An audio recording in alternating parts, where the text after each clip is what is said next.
हमारे बॉडी से लिया गया एक ऐसा नमूना है, एक ऐसा सैंपल है जिसको कि हम किसी पेशेंट की बॉडी से या ह्यूमन बॉडी से कलेक्ट करते हैं, उसको एकत्रित करते हैं, जिसका कि प्रयोग हम किसी बीमारी के निदान में करते हैं। निदान मीन्स हम ये जानने के लिए करते हैं कि हमें वो पार्टिकुलर टाइप की बीमारी है या फिर नहीं है।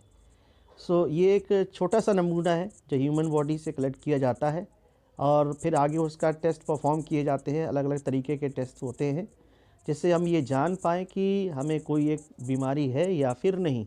तो इसी स्मॉल सैंपल को, इसी छोटे से एक कम मात्रा में लिए गए इसी नमूने को ही हम लोग सैंपल कहा करते हैं। सैंपल को कलेक्ट करने वाले जो लोग होते हैं उनको हम लोग सैंपल कलेक्टर कहते हैं। जो the people who collect the sample is called the sample collector. ज़्यादातर ये पैथोलॉजिस्ट ही होते हैं। अब सैंपल कलेक्शन का जो पर्पस है वो ये है कि हम डिजीज़ को डायग्नोस कर पाएँ, डिजीज़ का डिटर्मिनेशन कर पाएँ कि किसी पेशेंट को कौन सी बीमारी है, उसको है या फिर नहीं है। अब जो ये सैंपल कलेक्टर होता है, ड्यूरिंग द सैंपल कलेक्शन उसको बहुत सारे प्रिकॉशंस जो है वो रखने पड़ते हैं, क्योंकि जो पेशेंट है वो ये हो सकता है कि वो पेशेंट जो है किसी बहुत ही सेवियर इन्फेक्शियस डिजीज़ से जो है वो सफ़र कर रहा हो। तो इस तरीके की जो इन्फेक्शियस डिजीज़ है वो सैंपल कलेक्टर में भी ट्रांसमिट हो सकती है फ्रॉम द पेशेंट।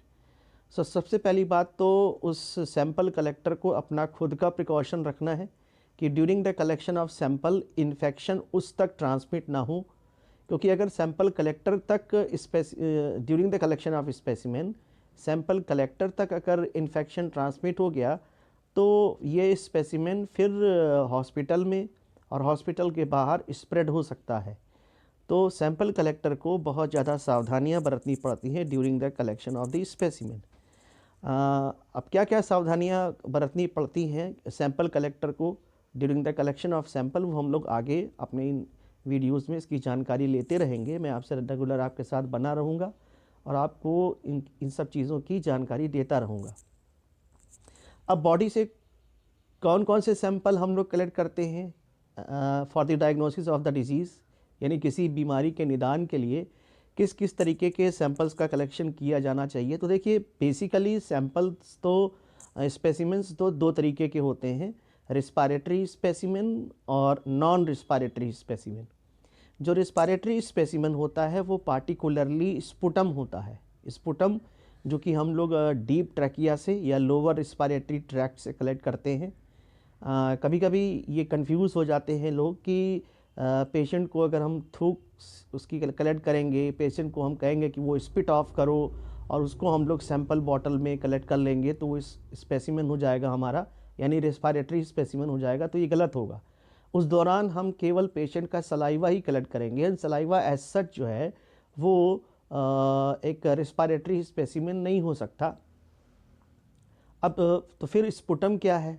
अब स्पुटम क्या है कि जो हम लोग अपने लोअर रिस्पायरेटरी ट्रैक्ट यानी डीप ट्रैकिया से या ब्रोंकस से जो कलेक्ट करते हैं स्टिकी विस्कस मटेरियल, उसी को हम लोग स्पुटम कहते हैं। ठीक है ना। तो स्पुटम जो है वो बहुत सारी डिजीज़ के डायग्नोसिस में हमारी हेल्प कर सकती है, पार्टिकुलरली ट्यूबरकुलोसिस के डायग्नोसिस के लिए। और भी बहुत सारी रिस्पायरेटरी डिजीज़ हुआ करती हैं हमें, जैसे इन्फ्लुएंजा हो गया या फिर वूपिंग कफ हो गया या डिप्थीरिया हो गया। बहुत सारी ऐसी डिजीज़ हैं जिनको डायग्नोस करने के लिए हमको रिस्पायरेटरी स्पेसिमेन का कलेक्शन करना पड़ता है। बट ध्यान रहे कि रिस्पायरेटरी स्पेसिमेन को कलेक्ट आपको जब करना है तो वो हमारे लोअर रिस्पायरेटरी ट्रैक्ट से करना है और स्पुटम कलेक्ट करना है, not the saliva of the patient. अब रही बात नॉन रिस्पायरेटरी जो सैंपल्स होते हैं वो क्या हो सकते हैं।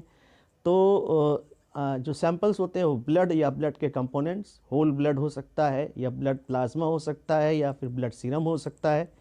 उसके बाद सेरिब्रो स्पाइनल फ्लूइड हो सकता है, CSF जिसको कहते हैं। आप जानते हैं कि हमारे ब्रेन के ज़्यादातर पार्ट्स जो हैं वो हॉलो हैं, इवन स्पाइनल कॉर्ड भी हॉलो है।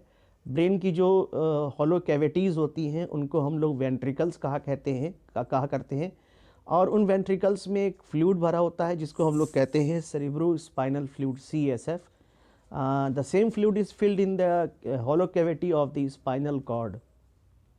तो आप सेरिब्रोस्पाइनल फ्लूइड को कलेक्ट करके हम जो हमारी नर्वस सिस्टम से रिलेटेड जो डिजीज़ हैं या डिसऑर्डर्स हैं उनका डिटेक्शन कर सकते हैं। उसके बाद स्पुटम तो मैंने जैसे अभी आपको बताया ही, यूरिन सैंपल भी कलेक्ट किया जाता है।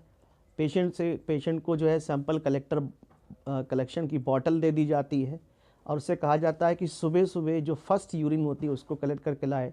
मिड स्ट्रीम यूरिन कलेक्ट होनी चाहिए। मिड स्ट्रीम यूरिन का मतलब पूरी यूरिन जो है वो कलेक्ट होनी चाहिए, क्योंकि यूरिन का हम लोग बायोकेमिकल टेस्ट तो करते ही करते हैं, यूरिन का फिज़िकल एग्जामिनेशन करके भी हम बहुत सारी डिजीज़ेस का जो है वो डिटर्मिनेशन या डायग्नोसिस कर सकते हैं। फॉर एग्जांपल यूरिन का वॉल्यूम देखा जाता है, कितनी वॉल्यूम में यूरिन पेशेंट ने डिस्चार्ज की है। यूरिन का कलर देखा जाता है, यूरिन का ऑर्डर देखा जाता है, ऑर्डर मतलब महक यूरिन की देखी जाती है। यूरिन की स्पेसिफिक ग्रेविटी देखी जाती है कि वाटर से वो हैवियर है या फिर नहीं है। तो यूरिन का पहले फिज़िकल एग्जामिनेशन करते हैं, फिर उसका माइक्रोस्कोपिकल एग्जामिनेशन करते हैं कि यूरिन में क्रिस्टल्स प्रेजेंट है कि नहीं, यूरिन में एपिथेलियल सेल्स है कि नहीं, यूरिन में आरबीसीज है कि नहीं। इन सब का डिटेक्शन करके हम किसी एक नतीजे पर पहुंच सकते हैं कि किसी पेशेंट को कोई एक पार्टिकुलर डिजीज़ है कि नहीं। अब गैस्ट्रोइंटेस्टाइनल ट्रैक्ट की डिजीज़ को डिटेक्ट करने के लिए द स्टूल में भी स्टूल सैंपल भी लिया जा सकता है।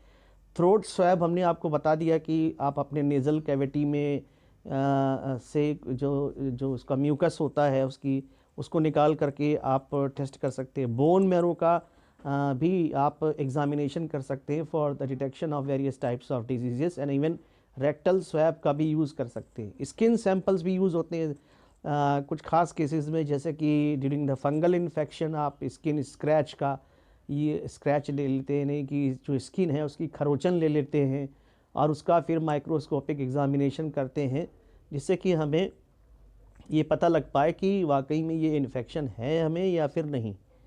तो अभी तक हम लोगों ने जो ये डिस्कस किया कि स्पेसिमेन क्या है और कौन कौन से स्पेसिमेन हो सकते हैं, ह्यूमन बॉडी से कौन कौन से स्पेसिमेन हम लोग कलेक्ट कर सकते हैं इन स्मॉल क्वांटिटी। पर्पज़ वही है कि किसी डिज़ीज़ किसी नतीजे तक पहुंचा जाए कि किसी ह्यूमन बॉडी को या ह्यूमन बॉडी के अंदर किसी तरीके की कोई डिज़ीज़ है या फिर नहीं। The only purpose of this specimen is for the diagnosis of the disease. तो आज के लिए बस इतना ही। आशा करते हैं आपको कुछ इन्फॉर्मेशन मिली होगी। सेम टॉपिक पर मैं आगे भी इसको कंटिन्यू करूँगा और आपको सैंपल कलेक्शन के बारे में जो प्रिकॉशंस होते हैं उसके